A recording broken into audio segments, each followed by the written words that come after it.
video chiqib turib agar действительно prezidentga haqiqatan yetib borsa, to'sqinlik qilmasa, shu loyihani qo'llab-quvvatlaydigan bo'lsa, O'zbekistonda kambag'al qolmaydi deb 100% garantiya beryapsiz hozir. To'g'rimi? Tushunishimga qaraganda hozir necha milliard haqida gapiryapsizki, bu loyihangizni Amerika sotib olmoqchi, Qozog'iston sotib olmoqchi, to'g'rimi? Lekin bu inson fidoyilik qilib O'zbekistonning kelajagi uchun mana shu loyihani o'zimizga bermoqchi bo'lyaptilar. Angliyalar, Germaniyalar, Yaponiyalar. Stol hech nima yo'q. Odamlar ishchilar shunda kiradi, o'tiradi, bu chiqib ketadi. Eng zo'ri kommunal to'lovlar tekin, suv, svet tekin xalq uchun. Xalq uchun. Studentlar uchun yo'llar tekin. Bu dunyoga tanilar ekan O'zbekiston. Endi qarang, mana shuna 100% ishonchman, chunki axborotlarni men simsiz olaman. Yoshlarimizga bu eng kerakli suv bilan havoda. Balansalarga bor, kasalxonalarga bor ishlamaydi. Shuni tushunyapman, to'g'rimi? Borib o'tirmaydi. Avtomatik lekin oylik oladi. Uyda o'tirib olaveradi. Dunyoda yarataman deb harakat qilib yurgan olimlarni akamiz yaratib qo'ygan. Xullas, hurmatli Haqiqat ovozi kanalini kuzatuvchilari, bu joyda sizlardan nihoyatda qattiq podдержка kerak bo'ladi. Ya'ni kim like bosib, fikrlaringni ijobiy qilib turib, keng tarqalishiga, qolaversa boshqa bloger, jurnalistlar ham bu agar suhbat haqiqatan manfaatli bo'lsa O'zbekiston kelajagiga, sizlar bu videoni tarqatinglarki, prezidentga yetib borsin. Bu video chiqqandan keyin bo'yatgandek hayotimiz ham xavf ostida qolishini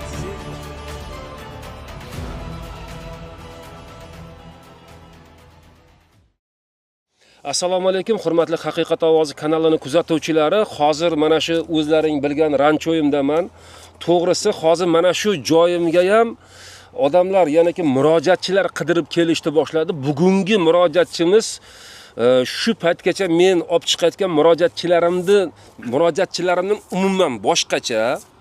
Bir tomondan o'zim hozir qisqacha suhbatlashganimda tushunganim shu bo'ldiki, O'zbekistonni iqtisodiyoti, xalqimizni farovon yashashligi uchun domlamizni berayotgan fikrlari haqiqatan agar amalga oshsa, nihoyatda katta foyda keltiradi.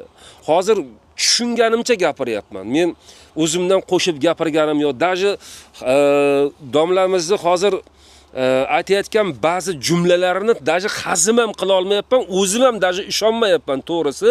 Siz aytayotgan raqamlar, siz aytayotgan O'zbekistonda kelajagi uchun yorqin bir davlatni ko'ryapman. Sizdan fikringizdan eshityapman. Mana o'quvchilaringiz yoki shogirdlaringiz bilan G'ayrat akam orqali keldingiz va bu video chiqib turib agar действительно prezidentga haqiqatan yetib borsa, prezident qo'llab-quvvatlasa, ya'ni kim yonidagi ba'zi O'zbekistonda iqtisodiyotini orqaga tortishni ko'zlagan yoki bo'lmasa prezidentning siyosatiga qarshi ba'zi odamlar agar to'sqinlik qilmasa, tushunishim bo'yicha prezident tashabbus ko'rsatib prezident shu loyihani qo'llab-quvvatlaydigan bo'lsa, O'zbekistonda kambag'al qolmaydi deb 100% garantiya beryapsiz hozir.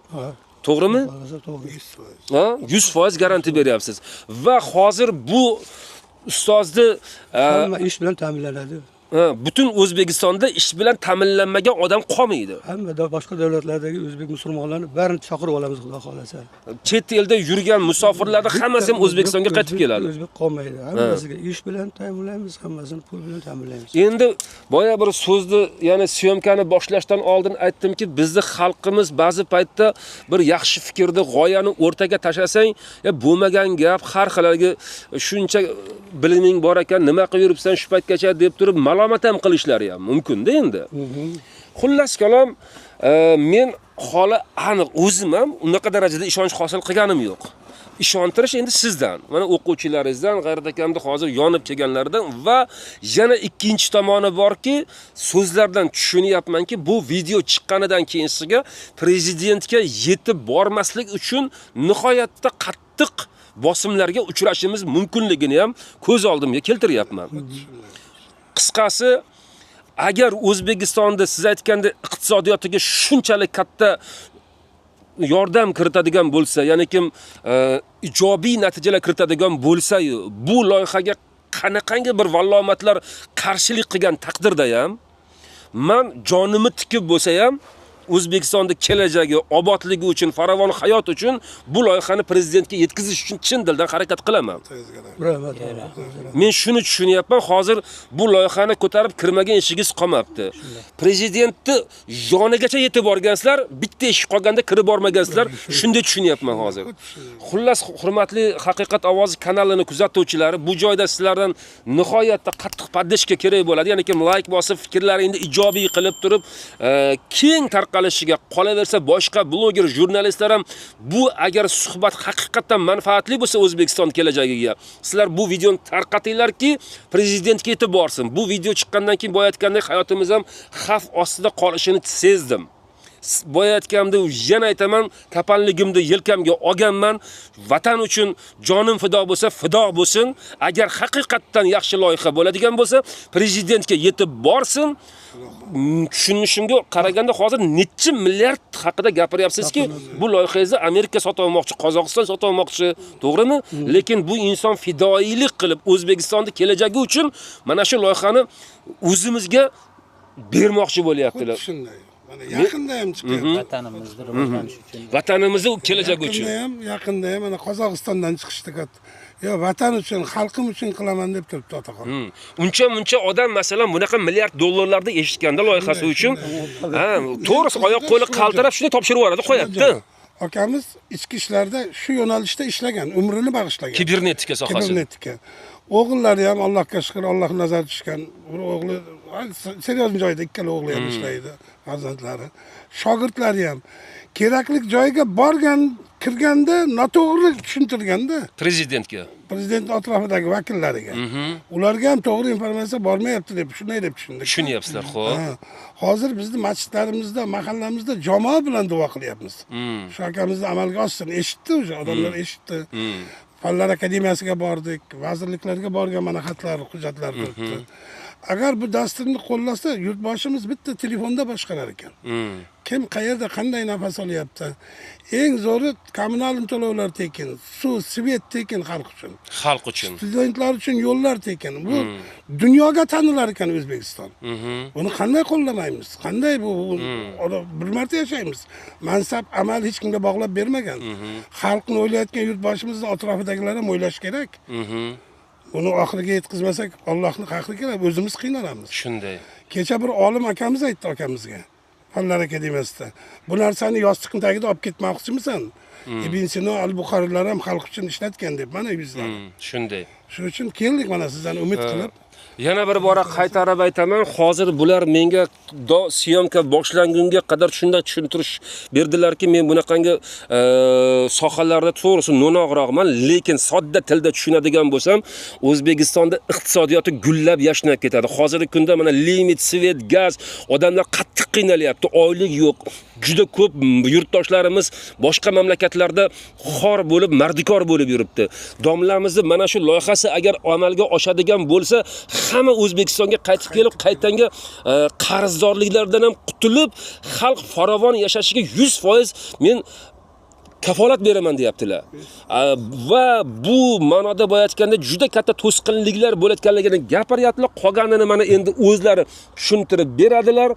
Xavf borligini ham tushunyapmiz. Ya'niki amalda mansabda o'tirganlar bu loyiha prezidentga yetib borsa, ularning rizqi tirtayishini ko'z oldimga keltiryapman-da. Nedirki mansabidan ketishi bor yoki bo'lmasa qandaydir uyda o'tirib qolishi bor. Qisqasi qolganini domlamizni o'zidan eshitamiz. Al-Xorazmiy nomli virtual davlat boshqaruv o'zbek modeli tizimi taqdimoti. Tizimi asoschisi. Endi mana o'zingiz tanishtirib, domla endi o'zi chiroyli tushuntirasiz qolganini. Assalomu alaykum. Alloh taolam hamma narsani yaratgan, hamma narsani o'zini egasi, o'zini qonun qoidasi, o'zini vazifasi bo'yicha qilingan bo'lib, bu narsalarning ichida ikkita narsani inson hayoti bilan suvniga alternativi yo'q. Boshqa hamma narsalarni bajarsa bo'ladi, to'g'rilasa bo'ladi. Ular uchun Alloh taolam o'zi hamma yo'llar bergan, o'zini voqealarni yuborgan. Mana shu qancha yildan beri, 20 yildan beri korrupsiya to'g'risida, kiberxavfsizlik to'g'risida gapirilyapti. Qancha qonunlar chiqarilyapti. Qancha hozir 20 ming, 30 mingdan oshiq odam shu bilan mashg'ul bo'lyapti. Buning asosiy sababi kibernetika fanini bilmasligimiz. Kibernetika faniga asosiy kirgani bu kompyuter bo'lib, kompyuterni 15% dan foydalanyapti. Rossiya, Turkiya, Osiyo davlatlari. Bu faqat informatika fanini o'qib, Word, Excel bilan foydalanib, uni hammasini faqat operator ishlarini qiladigan ishlarni qilyapti. Shuning uchun kompyuterni asosiy qismlari doimiy xotirasi bilan tashqi xotirasi ishlamayapti. Bu doimiy xotira bilan tashqi xotirani bular foydalanyapti serverda, ya'ni internetda. Demak, internetda ham noto'g'ri ishlayapti, kompyuterda ham noto'g'ri ishlayapti, uyali telefonda ham noto'g'ri ishlayotgani uchun biz mana shu korrupsiya, kiberxavfsizlik hammasiga botqoqqa botib qoldik. Agar buni chiqishdan birdan bir yo'li kibernetika fanini o'qish yoshlarga qaytadan bilim berish hamda mana shu men tayyorlagan dasturni kiritsakgina biz ham shu kiberxavfsizlik va korrupsiyani yo'q qilgan bo'lamiz, yaxshi farovon yashashni ta'minlaydi. Mana shu dasturimni tayyorlashimning asosiy maqsadim, buni fundamenti, men 10-sinfda o'qib yurgan paytimda Evem yeta mashina kommunizm degan maqolani o'qiganimda, shu maqolada aytilganki, Lenindan so'ragan, qachon kommunizm bo'ladi? Mana sotsializm bo'ldi desa, Lenin aytganki, qachonki davlat rahbari texnika bilan davlatni boshqarsa, ana shunda kommunizm bo'ladi deydi. Mana shu narsani men o'qib olib, ilm olib, Politexnikani Evemga kirdim. Undan keyin Limtunda Leningradda o'qishni bitirdim. Undan keyin yana bitta Vishshiy shkola o'qishni bitirganman. Shu o'qib yurgan paytlarimda men hamma vazirliklarga, hamma tashkilotlarga, hamma korxonalarga, aholilarni hammasiga bitta jam qiladigan dastur yaratdim. Bu dasturning nomini Al-Xorazmiy nomli virtual davlat boshqaruvi modeli deb qo'ydim. Chunki Al-Xorazmiy bobomizning haqiqiy formulalaridan foydalanganman bu yerda. Shuning uchungina bu butun O'zbekistonni inidan ipigacha hammasini bir joyga yig'ib olib, bitta diskka yozib, undan har bir vazirlik, har bir rahbar, prezident, boshqa hamma o'ziga keraklisini olaveradigan bu dastur yaratildi. Dastur asosan yuqori yazikdagi tillar bilan tuzilgan bo'lib, ya'ni sizlar hozir ishlayapsizlar raqamlashtirish degani bu to'g'ridan-to'g'ri internetga raqam bilan chiqarib qo'yish. Kompyuter ichiga kirmayapti informatsiyalar o'rtoqlar. Shuning uchun sizlarning programmalar ishlamayapti. Programma ishlaydi qachonki kompyuterning asosiy pamyati bilan внешний pamyatiga informatsiyalarni yozsa, ya'ni ularni mashinalik kodga aylantirib yozish kerak. Domlajon, sizni gapingizni bo'lib sodda tilda tushuntirishga urinib turaman-da. Tomoshabinlarimiz soddaroq bo'ladi.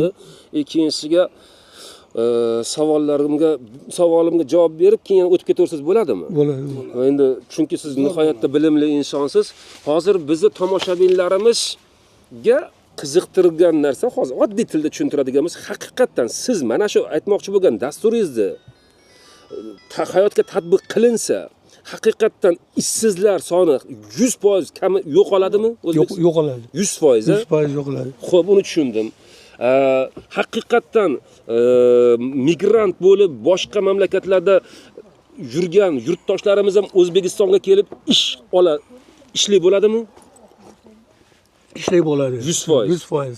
Va eng kam ish Germaniya, Angliyaga o'xshab ishchi o'rin yo'q degan narsa bo'lmaydi. Ularda xuddi shu sistema ishlayapti o'rtada. Mana shu sistema ishlagani uchun Germaniya, Angliyada har haftada oila qilishadi ular, o'zi ishlayapti. Bizning bolalar qayerga borib ko'ryapti, bilmayman. Qanday boradi, o'qiyapti. Germaniyada o'qib edim deydi, Angliyada o'qib edim deydi. Qaramaydi ular. Kompyuter qanday ishlayotganini. Agar kiradigan bo'lsangiz, do'stim, organizatsiyalarga, Angliyada, Germaniyada, yoki bo'lmasam Yaponiyada stol bo'lmasa hech nima yo'q. Odamlar, ishchilar shunda kiradi, o'tiradi, chiqib ketadi. Bizani kiring, stolning ustiga kompyuter, proyektor, boyagi printer, mana elektr tokini biz noto'g'ri foydalanyapmiz mana shu yerda. Elektr toki deganingiz. Elektr tokini, значит, agar meni programmam ishlasa, 60% iqtisod qilaman. Ya'ni bugun bir kunda 66-9 milliard kilovat soat elektr energiya bo'lsa, bu degani 60% bo'lsa men 40 milliardni eksport 36 milliardni iqtisod qilaman. Iqtisod qilasiz. Bu degani o'zi Jizzaxlarga qaytadan teplik qurish shart emas. Atomni tem bo'li kerak emas. Bu bo'yicha birani programmam bor, meni постоянно dvigatel qiladigan program. Uni keyingi yilga xudo xolasa tushiramiz. Hozir biz unumli foydalanish, ya'ni odamlarni ongli bilan ishlashga o'rgatishimiz kerak. Hozir ong bilan ishlayotgan yo'q hech kim. Hamma o'ziga birinchi insonning kallasida 3 ta shar bor. Bittasida gapiradigan, o'qiydigan, bittasida gapiradigan, ikkinchisida, uchinchisida nima deydi? Yig'adigan, abrobotga qiladigan. Siz xullas kalom sizni Meni programmamda xudo xolasa qilinganda bu kompyuterning hamma qismi ishlaydi. Bu degan so'z operativniy ham, внешний память ham ishlaydi. Faqat programma deganda bular ko'p narsani tushunmaydi. Dastur deyapti. Dastur bu расписание, buni o'zining nomini qo'yish kerak. Samolyot turibdi, samolyot. Programma degani mashina tilida tuzib, assembledami, kabuldami, mashina bilan ishlab hosilni olish bu programma deyiladi. Ota, men sizga tushuntirmoqchi bo'lgan narsam asosiy masala siz meni oldimga kelganingiz, mengacha bo'lgan davrda orasida siz har bitta vazirliklarga bordingiz. O'zingizning loyihangizni ko'rsatdingiz. O'sha dasturchilar, ATchilar deylikki O'zbekistonda ta'lim tizimiga, iqtisodiyotiga, masalan, mas'ul bo'lgan shaxslar sizning programmangizni ko'rishdida, masalan, deylik. Endi sodda tushuntiradigan bo'lsak, ko'rishdida, shuningga agar haqiqatan bu prezidentga yetib borsa, prezidentga o'zi ishsiz bo'lib qolishini bilib yetkazmaydi ular. O'shani aytingda. Demoqchimanki, hozir bizning tomoshabinlarimizga mana raqamlar bor-ku, tushunarsiz. Biz bu efirimiz orqali prezidentga qisqa lo'nda qilib yetib borishini ta'minlasak, masalan, mabodo prezident qani haqiqatan gapingga javob berasanmi? Sen haqiqatan O'zbekiston iqtisodiyotini shunchalik o'zgartira olasanmi? Menga endi daskanali tushuntir deb vaqt ajratsa, shu loyihangiz bilan siz prezidentning ishonchini oqlashga, qolaversa O'zbekistonda siz aytgandek polni iqtisodiyotini 200% zo'r qilishga ishonasiz. Oddiy qilib tushuntiryapmanmi hozir?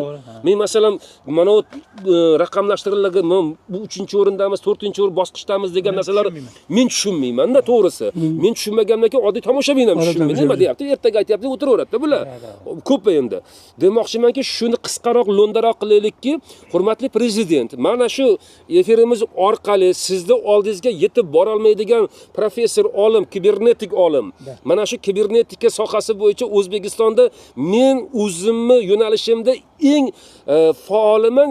O'zbekistondagi hamma kibernetika sohasida men zo'raman deganlarda ham kerak bo'lsa o'zimni bilimim bilan yanchib tashlashga tayyorman deyaptilar, masalan. To'g'ri aytyapmanmi? To'g'ri. Yo'q, O'zbekistonda kibernetika sohasi. Rossiyada ham yo'q. Osiyada yo'q.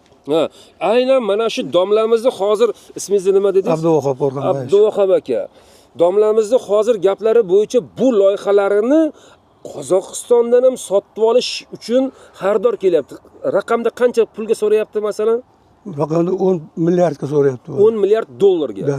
10 milliard dollarlik loyiha. Amerikaga 300 milliardga predat qilyapmiz. Tijorat taklif yuborganmiz. Amerikaga 300 milliardga tijorat taklif yuborgansizlar. Приблизительно mobil mukofotiga ham xatlar jo'natilgan. Turibmiz hozir javobni. Mukofotlar.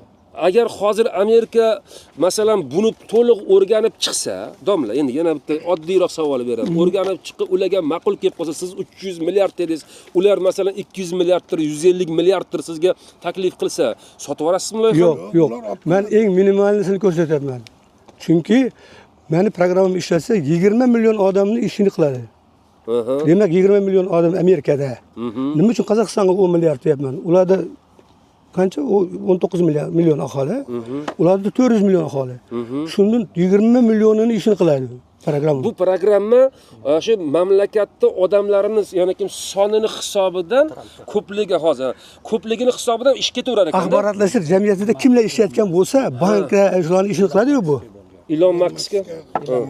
Endi Ilon Maskdan kelgan xat. Yo'q, yuborganimiz. Yuborgansiz. Javob bor. Nobel mukofotiga yuborganmiz. Xatlar yuborilgan, Nobel mukofotiga, mana Nobel mukofotiga 2025-yil mana yubordik. Endi bu ko'rib chiqilayotgan bo'lsa kerak. 24-yil javob olganmiz, programmani ber deyapti. Men bermayman dedim. Men programma bilsam olardim bultur. Men aytdim, keyin menga aytishdiki, sen endi keyingi yilga bir yil через Akademiya nauk yuborsang, bu shunda programmangni berasan. Endi men odamlarim boyab o'shib turadigan. Yoki bo'lmasam o'zlaringda O'zbekistonda ishlab qolsa, 25-yil olasan, xudo xolasa deydi. O'zbekistonda ishlab qolsa. Endi qarang, ana shunga 100% ishonchman, chunki axborotlarni men simsiz uzatyapman. Dunyoda elektr to'qini kimsiz uzatsa, simsiz uzatsa, keyin axborotlarni simsiz uzatsa, ularga Nobel mukofoti beraman degan. Men axborotlarni simsiz uzatyapman. Simsiz elektr energiyani siz yaratdingiz hozir. Yo'q, simsiz emas, axborotlarni simsiz uzatishni. Ha, simsiz uzatish. Radio neyro tarmoqda ishlaydi meni program. Meni programmam serverda turadi. Vahob bobo 2024 37 million aholi kirib, bemalol ishlayveradi tekinga. Только uyali telefon bilan. Internet tekin bo'ladi 100%. 100% tekin bo'ladi. Mana kanallarni bari bo'lmaydi. Ha, telekanallar. Ama yo'q, u telekanallar ham bo'lmaydi, televizor kanallari ham bo'lmaydi, telefon kanallari ham bo'lmaydi. Mana Facebook, Instagram, Telegram hopla hamma. Siz aytmoqchi bo'lgan, meni shu loyiham ishga tushadigan bo'lsa, mana mobil apparat, mobil kanal, telekanal nimalar, deylik, ijtimoiy tarmoqlar. Ijtimoiy tarmoqlar. Facebook, Telegram, YouTube. Masalan biz hozir internet bizlarni boshqaryaptimi? Nima kelsa ko'rishga majburmiz. Abduvahab akamni meniki programma boshqaradi. Programmasi ishlasa, biz internetni boshqaramiz. O'zbekiston internetni boshqaradi, yer yuzidagi internet. Dunyoda birinchi. Sababi bu o'zbek tilida yaratilgan. Qarang, 12 mingta dasturni bitta joyga yig'ib, ustoz 40 yildan beri yaratib, o'zbek tilida dasturlarda Al-Xorazmiy bobomizning ikkilik modelida o'sha 12 mingta dasturdan platformani yaratgan. Platforma hurmatli yurtboshimiz qo'lidagi telefoni orqali 37 million aholini har bittasini ko'rib o'tiradi. Kim qayerda nima ish qilyapti? Xohlasa yurtboshimiz tashrif bilan Xitoyga borsa, mana shunday telefonni ochadi, bemalol masalan Xitoyda turib ko'raveradi. Kunlik ma'lumotlar kerak emas prezidentimizga. Masalan, hozir biz mana bu yerga Orol dengizini to'ldirish bo'yicha taklif xat yozganmiz. Masalan, o'sha paytlarda endi qaysidir vazirlikka yozganmiz. Bu yerda yozyapmiz mana, har kuni sarflanayotgan 10-15 tonna qog'ozni bir kunda sarflanayotgan 10-15 tonna qog'ozni, 20-25% ichimlik suvini, 60% gisemni, 25-30 milliard kilovat soat elektr energiyasini iqtisod qiladi deb yozyapmiz. Demak, xat yozgan odam nuqta virguligacha javob berish kerak. Chunki ijtimoiy tarmoqqa chiqqandan keyin mana shu narsalarga javob berish kerak. Lekin yurtboshimizga bu narsalar yetib bormayapti. Mana shu vaqtgacha ustozimiz bilan mana bu haqida 10 ta kitob yozib qo'yamiz. 10 ta tayyor. Programmalar ham tayyor. Programmalar ham internetda tayyor. Ondan ortiq programma tayyor. Lekin sentyabrdan kiritinglar deb iltimos qilib bordim oliy ta'lim vaziriga. Mana qarang, informatika fanini ham maktabda o'qiyapti. Ham xuddi shuni institutda o'qishyapti. Institut o'qiyapti. Otangizga rahmat. Повторение deyiladi bizlar tilimizda. Shunday. 2 marta pul to'layapti bularga. Bunga endi kibernetik kirish kerak deb 8 yildan beri gapiraman. Meni kitobim chiqarilaring, berlaring akademikligini. O'qisin bolalar deyapman. Yo'q, ishlab turibdi. Bermasligining sababi nima edi? Siz nimada tushunasiz? Bermasligining sababi mana shu hammasi keyin yana bermasligi nima? Men shunday tushundim. Xo'sh, qani? To'g'ri, mansab, amal, boylik hech kimga bog'lab berilmagan Shuhratjon. Bu xalq yurtboshimizga gap yo'q. Hamma tomondan oshdi, erkinlik, madrasalar, masjidlar qurilyotibdi. Rahmat, otasiga rahmat. Butun dunyo. Lekin atrofidagilarni bilmayman, bu abadiy o'tiraman bu mansabda deb o'ylayman. Yoshlarimizga bu eng kerakli suv bilan havoday. Hozir bitta narsa aytay, o'zim savollaringizga javob berishim. Va siz aytyapsiz, nimaga yurmayapti, nimaga bormayapti deysiz. Chunki qarang do'stim, konkret gapirish to'g'ri keladi. Men misol uchun direktorman yoki bo'lsam vazirman. Atiga men o'zimni jiyanimni qo'yib qo'yganman. U yerga institutni bitirganman, selfonni bitirganman, qaramayman. Kompyuter bilasan bilaman. U maktabda o'rganib kelgan. Ana endi u meni xatim borsa prezident olyapti, yo prezident olmayapti, vazir olyapti, o'qiydi-da va atma yuborar Ahmedga deydi. Ahmedov qarab o'qiydi-da, buni joni chiqib ketadi. Chunki eng oxiri yig'lab borib menga aytadi, bizga kibernetik o'qitmagan domlalar nima qilaylik deydi. Даже aql yetmaydi demoqchimiz. Aqli yetmaydigan uchun shu chiqmayapsiz ular. Hozir mana buni mana siz gapiryapsiz, mana eshitadi odamlar ko'p narsa bo'ladi. Aqli yetmaydi ko'pchilikni. Majburmi shuni aytishga? Yig'ilishlar qilgan. Akamiz rasxodlar qilgan 8 ming 10 ming dollarlab. Yig'ilishlar, uyushmalar hammasi havoda qolib ketdi. Aprobatsiya qilaman, taqdimot qilaman. Foydasi bo'lmayapti. Ha, mana endi bo'lmasa tushuntirib bering. Ma'nosini tushundim. Asosiysi, hurmatli yurtdoshlar, hozir bu raqamlarni eshitib, bunaqangi loyihalarni kelajagini ko'z oldimga keltirib, yurtimizni haqiqiy jannat hisobida his qilyapman-da. Buning uchun hozir haqiqatdan-da boyatganda tanish, bilish, jiyan, bola battarlar bilan mansabni egallab olganlar yo'l bermaydigan bo'lsa, biz uje katta bir odamlarga shu panja uradigandek bo'layapmiz-da.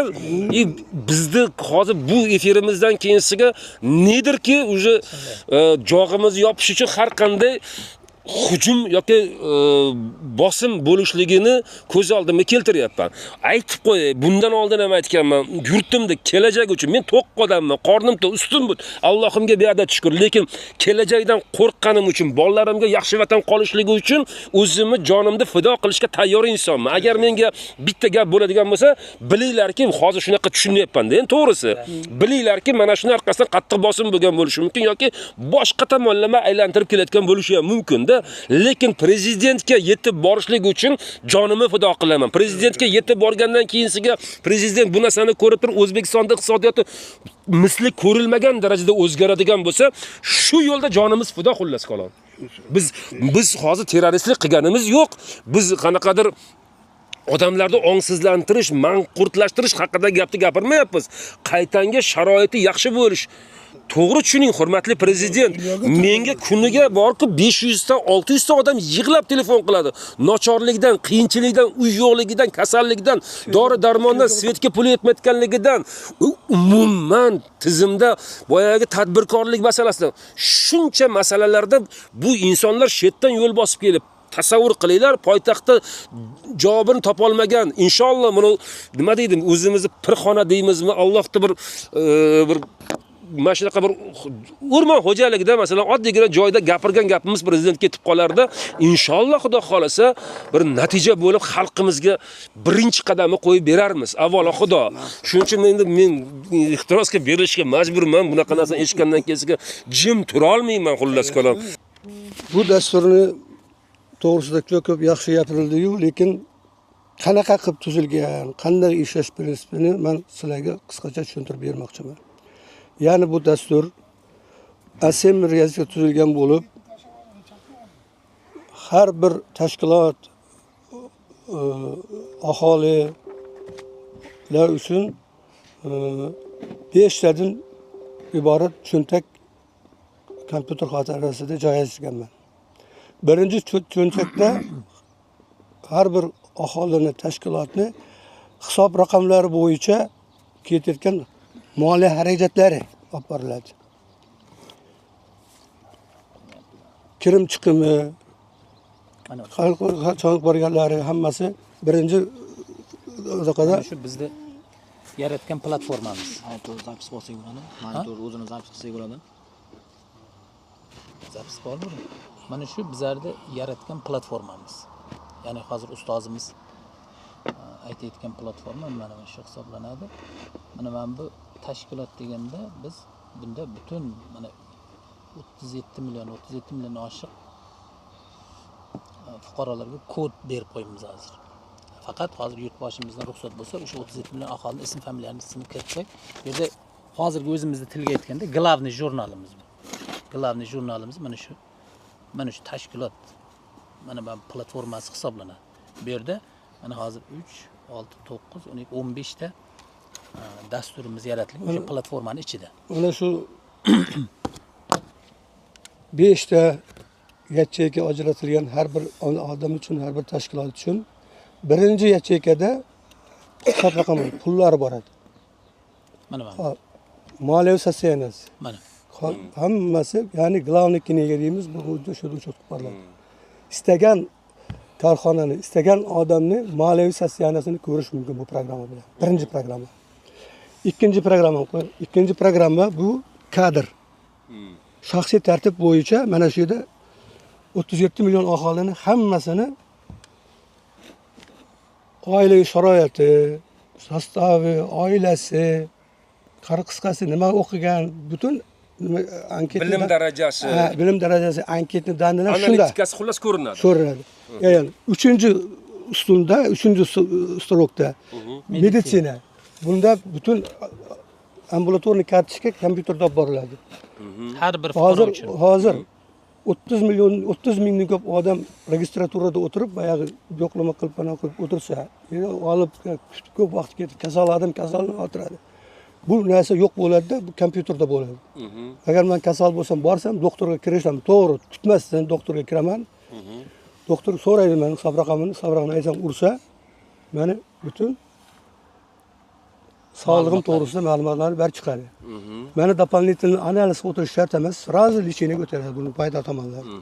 Endiki bu programma ishlatsa, xudo xolasa, hamma odamlarni uyga borib lechet qilinadi doktorlar. Amerikaga o'xshab. Dorisi bilan tekin bo'ladi. Kompyuterda hammasi yozilib qo'yilgan bo'ladi, kasallik to'g'risida. 96 mingta kasallik to'g'risida hamma donnalar turibdi. Mana oddiy mana shu meditsina sohasi bo'yicha savol berayda. Bering. Masalan, Mana meditsina. Meditsina hozir deylikda, mana shu meditsina bo'yicha deylik, bu dastur ishga tushsa, oddiy meditsina tilida gapiradiganmiz, dastur ishga tushadigan bo'lsa, millionlagan o'sha meditsina xodimlari ishsiz qoladi. Yo'q. Undaqa emas, masalan, o'sha больницаlarga bor, kasalxonalarga bor ishlamaydi. Shuni tushunyapman, to'g'rimi? Borib o'tirmaydi. Avtomatik lekin oylik oladi. Uyda o'tirib olaveradi. Olaveradi. Ha. Bu uyga borib tuzatadi. Endi ishini so'rang. Ishi qanday ish? Hozir. Bu deganimki, faqat bugun 3 million raddom operatsiya qiladiganlar boradi. Bularning unaqasi bor. Boshqani hammasini uyda lechit qiladi. Germaniya, Angliya o'xshagan. Men tushunyapman. Hozir men endi oddiy tilda tushunib olayda, qolganlarga tushunarli bo'lishi. Demoqchimanki, masalan, har kuni ertalab oddiy hamshira ham, pol yuguvcham yo'l kirasini sarflab o'sha kasalxonaga boradi, ishini bajaradi, kechqurun tili osilib qaytib keladi, uyda ro'zg'origa ovqat qiladi ayollarda, masalan, oddiy misol deyapman-da endi. Qishloqchas qancha to'q, qancha narsa ketyapti. Ular shuncha harakat qilib turib, deylikki, какой-то 1,5 million, 2 million oylik oladi. Endi bu dastur ishga tushgandan keyinsiga ular uyda o'tirib, po telefonim o'sha kasal bo'layotgan bo'lsa, shunday направление uydan chiqib boraverar ekan-da, uyga borib davolab keladi. Lekin oylik undan 2 barobar yoki 3 barobar ko'p. 3 barobar ko'p bo'ladi. Necha barobar? 3 barobar. 3 barobar ko'p oylik oladi. Hozirgidan 3 barobar ko'p oladi. Oladi. Ana buni endi men shunaqa jaydari tilda shunday tushunyapman. Endi bu loyihaga yuqorida o'tirguvchi amaldor, mansabdorlar, ya'ni ki eng yuqorida o'tirguvchilar qarshilik qilayotganligini ma'nosini tushunishga harakat qilyapman. O'zimni aqlim yetganicha. Ular bizga qaraganda juda katta joylarga masalan til so'zi o'tadi, amali kursisi bor. Da? Endi to'g'ri o'ylayapmanmi hozir? Kursisi borda bu loyihani kiritsa, ularni boyagi hozirgi egallab turgan mansabi ma'lum bir ma'noda xalqchil bo'lib pasayadi. Oylik daromadi-chi ularda keyinsiga? Oylik daromadi yuqori bo'ladi. Lekin yuqori bo'ladi. Yuqori bo'ladi. Mana o'sha ham nima deydi? Pag'ana ko'tarilishi ham yuqori bo'ladi. Bo'ladi, ha? Ular o'sha narsani ular men tushungansam ular tushunmayaptimi? Ular ta'sir qilmaydi. Undan oshig'i ilm bilan zanimatsiya qiladi.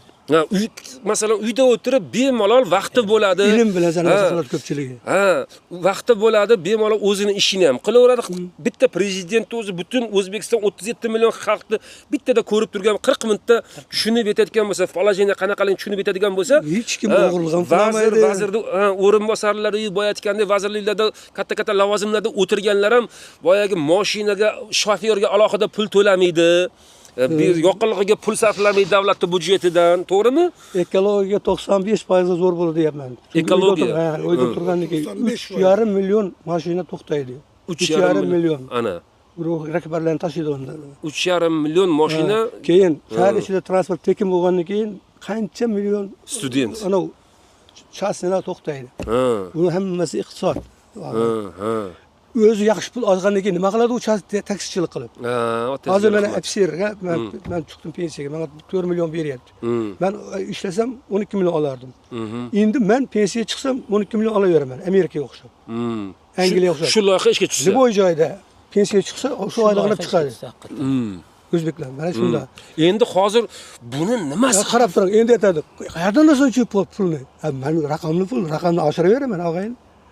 Pul kiraveradi, bemalol.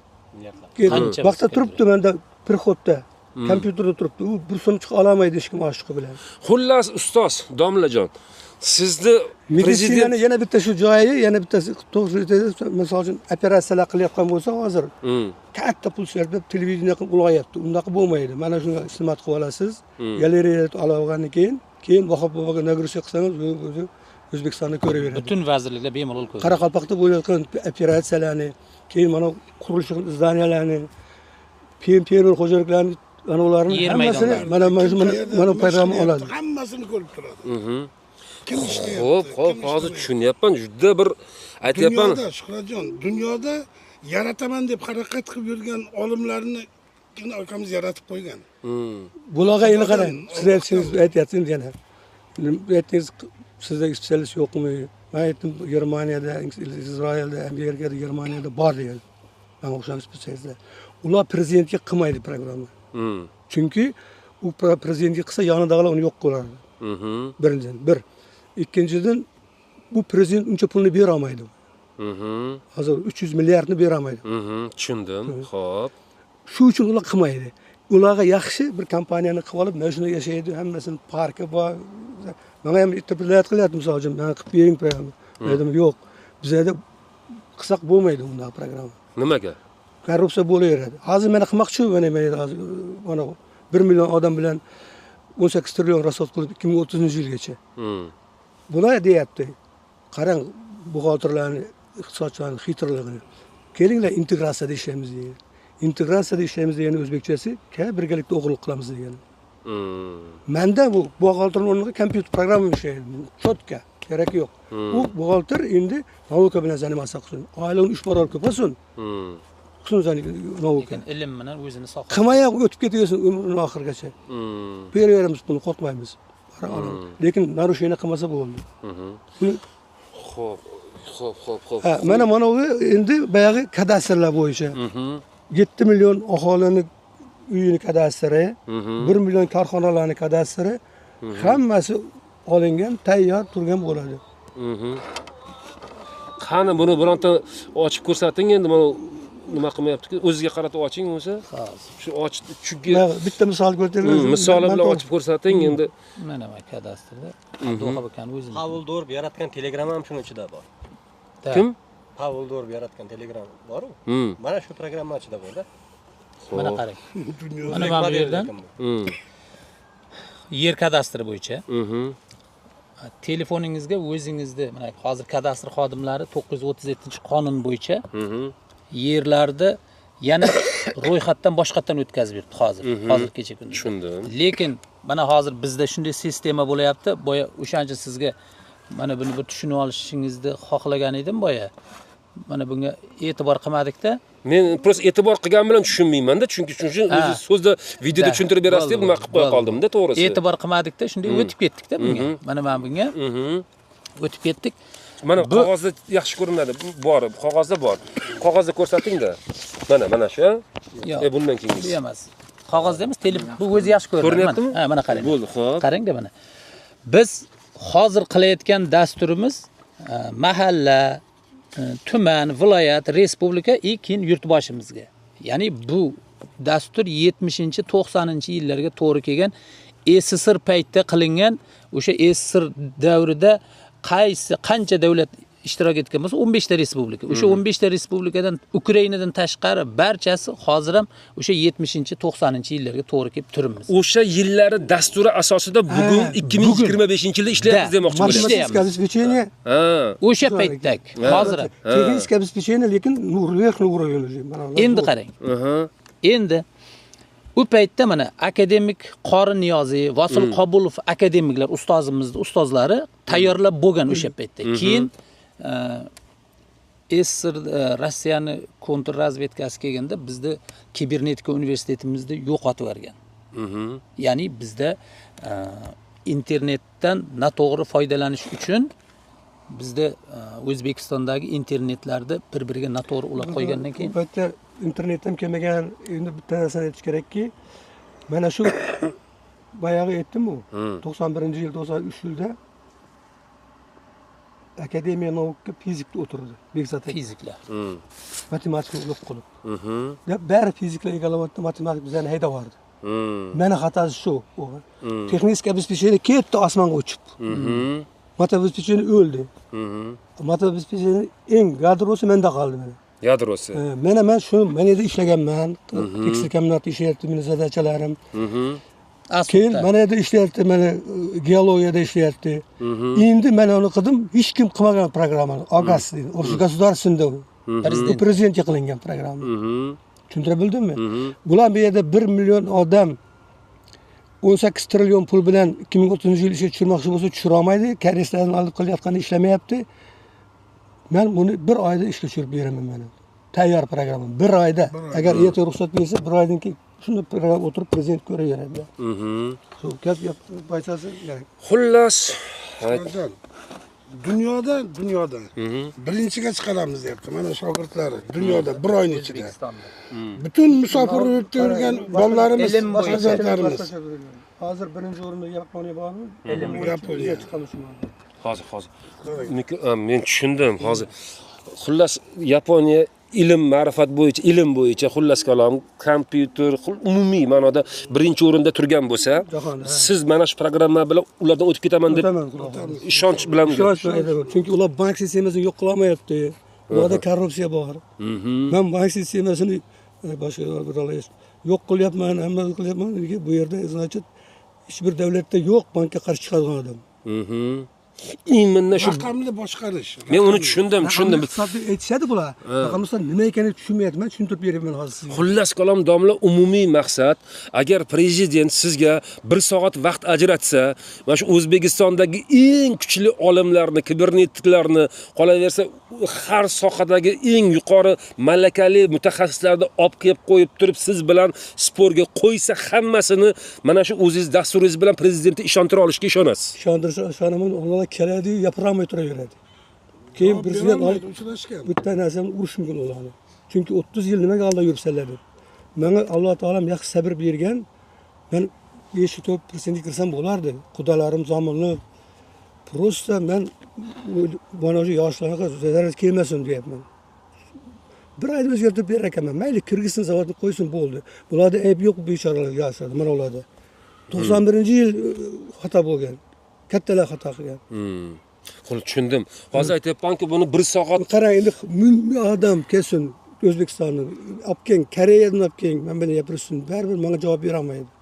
Chunki Koreyslar qilib bergan mana kadastr ishlamayapti. 25 million qilib bergan O'zbekistonga. 25 million dollarga. Men 3 milliardga qilib beraman deb borganman, xatim bor. 3 milliard so'mga. Mana turib chiqadilar hammasi mana. Xullas, ma'nosini tushundim. Endi boya aytganimdek, bizniki haligi ijtimoiy tarmoq bo'lganligi uchun qisqa lo'nda bo'lsa, bitta so'z bilan hurmatli prezident, agar bu videoni ko'rib turib, chaqir shunaqa bizning yurtimizda shu haqiqatan iqtisodiyotni birinchi o'ringa olib chiqadigan olim bor ekani deb chaqirsa, har qanday dunyodagi eng zo'r mutaxassislarni olib kelib qo'yib turib siz bilan sportlashtirsa, siz o'sha sportda yutib chiqishingizga ishonyapsiz. Ishonaman. Chunki men programmamni ishlatsam, bular qilmaganman, yozyapman. Hech bir davlatda yo'q deb. Demak, nima yozaman, haqim bor unda yozishga. Yo'q, qilolmaydim da programmani. U programmamiz bo'lishi mumkin. Lekin endi meni algoritmni tuza olmaydi ular. Men Al-Xorazmiyning formulalariga ishongan odamman. Bu sizlarni yozsa Al-Xorazmiyni faqat birchasini o'rganyapti. Al-Xorazmiylar demoqchisizki, bu programmalar ustida, ya'ni matematika yoki bo'lmasa bilim o'zlarini yo'nalishdagi sohada ishlashni boshlaganda dunyo uxlayotgan bo'lgan. Romanovskiy kelib buzib ketgan O'zbekistonga matematika kelganda, bitta qizini o'rgatib yuborganda o'zbeklarga bir qismini olib qolgan. Mana uni biz ko'tardik, biz chiqarganmiz ham. Keyin chiqarmoqchi yuruvdik, bo'lmay qoldi. Qisqasi hozircha qisqa lo'nda qilib shuni tushuntirsak bo'ladi. Bizga faqatgina bitta O'zbekistonda xohlasa endi uni maqtanish kerak, iloji yo'q, gapirmasam bo'lmaydi. Agar bu program ishlaydigan bo'lsa, Al-Xorazmda bobomizning ruhlari shod bo'ladi.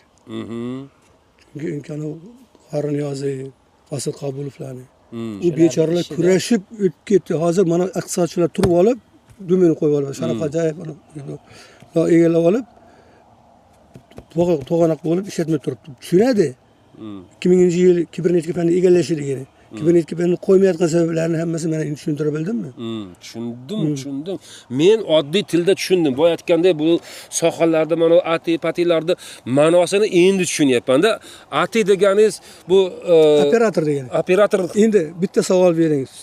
Sun'iy intellekt deganda nimani tushunasiz? Sun'iy intellekt deganda nimani tushunasiz? Hamma aytyapti, sun'iy intellekt. Sun'iy intellektni bular hali ham tushunmayapti. Sun'iy intellektni Charles Darwin insonlarni to'rga bo'ladi. Past intellektli, o'rta intellektli, yuqori intellektli, yer intellektli. Past endi jinnilar. Mana shu yaxshi intellektdagi odamlarni qiladigan ishiga programma tuzib, uni mashina bilan bajarib, mashina bajarishiga sun'iy intellekt deyiladi. Hozir sizlarning bolalaringlar sun'iy intellekt deyapti, u boshqa narsani gapiryapti. Rosa ekranda klaviaturada kirgizib olib, shlambonni ko'targani ham sun'iy intellekt, numerasi qo'ygani ham sun'iy intellekt emas. Ana Elon Musk gapiryapti, maqtanib, Elon Musk u fizik u. Maksim ana Oleg Burov ham, keyin Pavel Burov, keyin Mark Zuckerberglar, ular fiziklar. Ular internetda yacheyka ochib olib, gastiniца ochib olib, sizlarga o'xshaganlarni qo'yib, pulini olyapti. Shunday. Shuning uchun milliarder ular. Xo'p, ana endi qarang. Ular fiziklar, ular programmist emas. Ular internetni noto'g'ri foydalanyapti. Men to'g'ri foydalanyapman. Nimaga endi domla hozir tabiiy savollar tug'iladi, shu paytgacha shuncha bilimimizni yuzaga chiqaradigan O'zbekistonda birorta odam topilmadimi? Qancha millionlari bilan yurdim, generallari bilan yurdim, hammasi bo'lmaydi. Mana qarang og'ayni. Yo, endi meni ishontirib qo'ydisingiz-ku, demoqchiman, ertaga ular xato topsa deysizmi? Topolmaydi. Chunki ishlayapti u programma. Yo'q, tayyor programma. Ruxsat topolmaydi. Bir oyning ichida hammasi. Ruxsat berishiga nima qarshilik? Siz masalan o'zingiz programmani bunday bo'lyapti, Shuhratjon. Mana men gapiray. Men hozir yugurib yuribman, mana bir oydan oshdi. Tashqariga bordim. Vazirlar, o'zimning akam bor, Issiqboy Jo'rayev, xalq ta'limi vaziri bo'lgan. O'tgan kun uchrashtirdim. Dodamizga aytdi, yostiqning tagida olib ketmang bu narsani. Al-Buxoriy, Beruniylar ham xalq uchun ishlating deb. Mana tushundim. Men aytmoqchi bo'lganligim, tushunsa ham tushunmaslikka oladi. Yo bo'lsa bilmadim, nimadan qo'rqadi. Bu yurtboshimizga suv bilan havoday kerak. Qancha yoshlarimiz musofirliklarda yuribdi. Hozir aytdimki, kibernetikani unutmagan biz tushunmaymiz desa nima deysin? Tushunmaydi. Yig'laverib, uyga kelib xotinimni qo'yib turibdi. Men qo'l qo'ymovdim-da, javob berish kerak-ku prezident xatiga. Yo'q, hozir demoqchiman-da. Endi qarang, nima ruxsat bermayapti degan yana bir narsa aytay. Endi bunda chaqirib olib, bu og'ayni bitta joyimda qo'yib, buyruq bilan ishga kirsin desa, keyin bir pastda o'zimning odamlarim bor. Vazirliklarga boradi, bir kunda o'rgatadi, bir kunda. Bo'ldi, ishga tushadi bu. Xo'p, hozir boya aytganingizdek, so'zni boshida gapirganimizdek, xavflilik darajasi ham bor bu chiqayotgan videoyimizni deyapsiz. Masalanki, buni ko'pchilik o'sha prezidentga yaqin bo'lgan odamlar xabari bor, lekin prezidentga yetkazmadi. Endi meni umid qilib, meni oldimga keldi shu yerda shag'i demoqchimanki, shu ijtimoiy tarmoq orqali haqiqatan xalqimiz qo'llab-quvvatlab, tarqatib, boshqa bo'lib prezidentga yetib borsa-yu, demoqchimanki, prezident qo'llab-quvvatlasa, katta shu bilan O'zbekiston amalga oshadi. O'sha qarshilik qilayotganlar, masalanda, qarshilik qilayotganlarni boya o'zini mansabidan, amaldan ham cho'chidi deylik ham. Shunaqa ham deylik, masalan. Xo'sh. Hamma vazir yesam, ichsam, bo'lsam deb bo'ladi, to'g'rimi? Minsam mashinaga. Yo'q, uni ham qorni to'q bo'lsa, buni ham xalqda ham qorni to'q bo'lsa, ularga nima ziyon? Endi bularga mana naborot oyliklar oshadi. Naborot ishlarni bularga programma tayyorlab bergan, дополнительный cho'ntakka pul topib kirgizadigan davlat shunaqa kirgiza olmaydi. Mana qarang, endi aytadiman. Tushunib keladi-da, bittasi aytadi, bizlarning rizqimizni qilib qo'ygan bu odam. Qanaqa rizq? Rizqini oylangni olyapsan-ku, bu rizq emas-ku. Ya men oddiy qilib tushuntiradigan bo'lsa, gapingizni bo'ldim yana. Qisqa olaman-da endi. Prezident boya aytganimizdek milliardlab pulni olyapti, kerak bo'lsa qarzga olyapti-da, mana shu ITni, ya'ni yo'nalishni rivojlantirdi deyapti, ularga milliardlab pul ajratyapti. Ta'lim sohasida milliardlab pul ajratyapti. Mana qishloq xo'jaligi sohasiga milliardlab pul ajratyapti-da, o'shani to joyiga eng quyi qatlamga yetib kelguniga qadar qanchasi cho'ntakka. Hali bir arava tarvuzni xalqqa borib desa, bittasi yetib kelyapti-ku, o'sha ma'nodagi aytgandek, o'sha yo'l-yo'lakay nafsi uchun yeydiganlar to'sqinlik qilayotganga o'xshab tuyulyapti. Shundaymi? Men oddiy tushunyapman-da. Xullas qisqasi tushundim. Men demoqchimanki, qisqa lo'nda qilib turib yetkazaylik, jaydari tilda xalq tushunsin, yuqoridagilar tushunsin. Prezident mana shu loyihani ko'rishi uchun hurmatli xalq, hurmatli bloger, jurnalistlar tarqatinglar, televideniyaga chaqiringlar otaxonni. Mana shu bironta gap bo'ladigan bo'lsa, xavflilik darajasi haqida gapirdingiz-ku, men boya aytgandek, kapanlik yelkamda turibdi. Yurt uchun agar mana shu loyiha foydasi tegadigan bo'lsa, jonim qurbon bo'lsin, lekin menga nimadir bo'layotgan bo'lsa, otaxonga yordam qilishlik uchun butun O'zbekiston oyoqqa turinglar. Prezidentga yetib borsin. Prezidentga yetib borgandan keyin inshaalloh Xudo xolasa biz qurbon bo'lsak ham mana shu loyiha ishga tushib xalq inshaalloh, agar men hozir ham unchalik ishonganim yo'q, lekin bilimingiz darajasida boya aytgandek uyirim bo'lganingizdan, ko'zingizdan, shashtingizdan, shaqacha kelganingizdan aytayapmanki, prezidentga yetib borib bu narsa amalga oshib hayotga tatbiq etilib xalqimiz yashash darajasi farovon bo'lsa, jonimiz qurbon bo'lsin. Inshaalloh. Ana qarangda, gapni boshlanishidan, sizlar kompyuterdan noto'g'ri foydalansa, internetdan noto'g'ri foydalansa, real telefondan noto'g'ri foydalansa desam, butunlay bo'yin joni chiqib ketadi. Chunki u o'g'li, qizi hamma zo'r aytishlik meni deydi boshqa. Qanday uyali telefonni noto'g'ri foydalanadi? Bu uyali telefon emas, bu cho'ntak kompyuteri. Bu kuchli narsa. Bu 6-pokoleniya deyiladi. Buni sumkadasini olib tashlaysiz, Vahob babaga ulanasiz, bu tekinga ishlayveradi. Mana misol uchun Putin nimaga telefon tutmaydi? Putin tutgan kuni dronda uradi. Hozir prezidentingizni o'zimiz prezidentimiz qayerda yurganini men Afrikada bari ko'rib turibdi. Meni hammasini, menda sumkada yo'q, meni bilmaydi. Men o'zimdagilar bilan bemalol gapirishaveraman. Telefonam hammasi men shunda. Demak, men qarang, shu hamma kanallarni yo'q qildim men. Mana buni aytadi. Rossiya VPN platformasiga 60 milliard pul beryapti, blokировка qilib berishga, yo'q qilishga emas. Qarang, agar men unga aytsam, men sana programma qilib beraman, 60 milliardni oldiga yana bittadan qo'yib 160 milliard beradi mana. Chunki ular bilmaydi bunday programma qilishimiz bizga. Yana bir tavsiya. Men nima uchun bu yildan boshlab chiqyapman? Yoshim ketyapti, men bir narsa olishim kerak og'ayni. Tushundingizmi? Ya u tomonga ya bu tomonga. Chunki bu mehnatim. Agar xullas kalom prezidentgacha bu narsa yetib bormayotgan bo'lsa, mana shu loyihani O'zbekiston uchun emas, boshqa mamlakat uchun sotib olish ham mumkin deb o'sha paymona to'lganligidan aytmoqchi bo'lib turibsiz. Endi bo'ldi-da, o'zi chiqardik, bo'ldi, kerak yo'q. Men Amerikaga ketyapti, boshqa boradi. Endi bu maydasi yo'q. Ketdi, yo'latildi. Agar undan oldin siz prezident bilan uchrasiz, O'zbekiston uchun mana shu narsani yaratib berasiz. U pul, men shuncha kim kelsa kattalik qiladi, davlatga keladi-ku, to'g'rimi? Конечно. Bo'ldi, tushundim. Mana shu ana endi qarang, og'ayni. Mana bu mayda-chuyda do'g'rilarni faqat bizning O'zbekistonga yengil sanoat, qishloq xo'jaligi vazirligi, qurilish vazirligi, oziq-ovqat vazirligi, shular kerak, boshqasini kerak yo'q. Tabiiy boyligimiz qoladi. Biz ilm bilan pul olamiz. Mana 10 milliard Qozog'istonga bersak 10 milliard pul bilasizmi qancha O'zbekistonni hozirgi 40% undaqasi byudjet. Yana Turkmaniston bo'lsa, o'sha bir pasda 50 milliard olamiz. 50 milliard yetadi bizga. Ota, sizni so'zingizni yana bir bor aytyapmanki, tushundim. Nauka bo'yicha biz mana bitta narsa ayting. Putin yadro bombasi bilan olamayaptimi? Nauka bo'yicha u narsani olamiz biz O'zbekiston davlatni. Inshaalloh, Xudo xolasa. Inshaalloh. Shuning uchun bu narsaga shunda kirishib, havo qilish kerak emas. Iloji boricha bir yo'l bilan yetkazib, uni kamroq gap qilish kerak. Shu men shuning uchun hozir aytayapmanki, sizni ta'limotingiz bo'yicha hamma narsani o'rganadigan bo'lsam, efirga sig'maydi-da, vaqtga sig'maydi.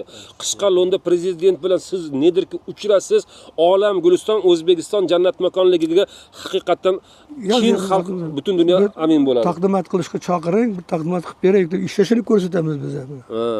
Tushundim. Bo'ldi, rahmat. Buni endi tushunmagan odam ham tushunib bo'ldi shekilli. Qisqa lo'nda jaydaricharoq tushuntirdimda, to'g'ri nima qilyapman-da. Hurmatli prezident, umid qilamiz mana shu otaxon bilan ko'rishing, O'zbekistonda kelajagi yurtdoshlarimizni farovon yashashligi uchun bir marta mana shu videoni ko'rib turib, otaxonni chaqiring, zora haqiqatan shu kunlarga yetib kelsak, haqiqatan haqiqiy jannat makon mamlakatga aylansak, dunyo bo'yicha eng reytingi baland mamlakatlarga aylanishga mana shu videomiz sababchi bo'lishida inshaalloh Parvardigor o'zi madadkor bo'lsin. Allohu akbar.